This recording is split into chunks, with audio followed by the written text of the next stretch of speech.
Gaza es una región con una historia compleja y un presente lleno de desafíos.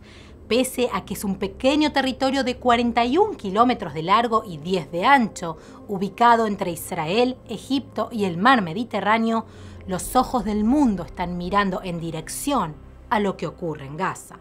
Pero conozcamos un poco más de su historia para entender su presente. Podemos remontarnos incluso a 3000 años atrás, cuando este territorio estaba controlado por el Reino de Israel.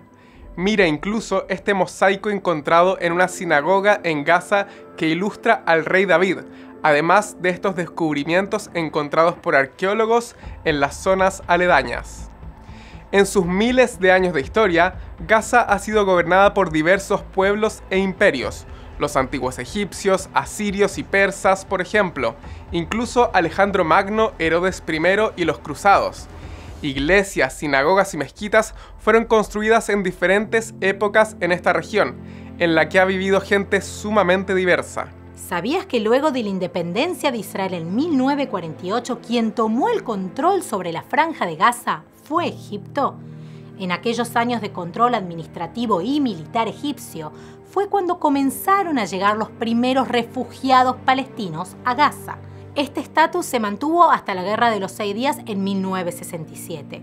Durante ese conflicto, Egipto junto a Siria, Jordania, Irak, Arabia Saudita y el Líbano atacaron por todos los frentes al joven Estado de Israel. En una serie de movimientos militares rápidos y decisivos, Israel capturó territorios, entre los que se incluyó la Franja de Gaza. Hubo décadas en las que tanto palestinos como israelíes vivieron juntos en este territorio. Convivían en sus populares mercados y en sus playas, conocidas por ser una de las más bellas de la costa mediterránea. Pero aquella época no estuvo carente de tensiones. Ocurrieron dos intifadas, periodos de levantamientos palestinos contra el control israelí. La primera intifada, que comenzó a fines de los 80 y se prolongó por más de una década, estuvo marcada por protestas masivas, disturbios y actos violentos por parte de la población palestina. Durante este periodo se produjeron numerosos enfrentamientos violentos, lo que aumentó significativamente la tensión en la región. La segunda intifada, también conocida como la Intifada de Al-Aqsa, comenzó en el año 2000 y continuó por 5 años. Esta fue aún más violenta que la primera, con frecuentes atentados suicidas, tiroteos y otros actos de terrorismo dirigidos contra civiles israelíes.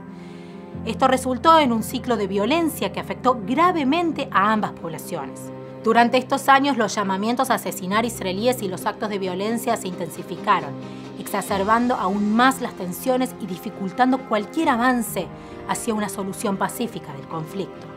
Entonces, en 2005, Israel se retiró de Gaza, desmantelando comunidades y retirando a sus fuerzas militares con la esperanza de que los palestinos pudieran construir de forma independiente una sociedad próspera y en paz.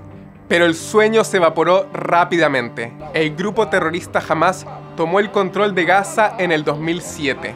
Uno de los primeros actos que cometieron fue expulsar y asesinar brutalmente a los miembros del Fatah, sus adversarios políticos que también son palestinos, llegando incluso a lanzar a algunos desde los techos de los edificios de la Franja de Gaza. Así es como instalaron el terror como sistema político. Desde entonces, nunca más han habido elecciones democráticas en Gaza. Desde entonces, se han encargado de asesinar y perseguir a minorías como la población cristiana, homosexuales, miembros de otras diversidades sexuales y oprimir a la oposición, incluso a quienes sueñan con un futuro de paz. Pues como dice su carta fundacional, las soluciones pacíficas y las conferencias internacionales están en contradicción con los principios del movimiento de resistencia islámica. Desde entonces también han adoctrinado a sus niños al terrorismo, a través de su sistema educativo oficial y a través de campamentos de verano en los que aprenden a manipular armas a temprana edad. Hamás, reconocido internacionalmente como una organización terrorista, ha priorizado el conflicto sobre el bienestar de su propia gente. En vez de invertir sus recursos en escuelas, hospitales e infraestructura que pueda mejorar la calidad de vida del pueblo gazatí, han escogido gastarlos en su infraestructura terrorista, que incluye kilómetros y kilómetros de túneles subterráneos para esconder sus armas y cohetes y para esconderse debajo de su propia población. Así es como Hamás ha causado la época más oscura en la historia de la Franja de Gaza. La comunidad internacional observa con preocupación, pero la solución parece distante mientras Hamás continúe priorizando el conflicto sobre el bienestar de su propio pueblo.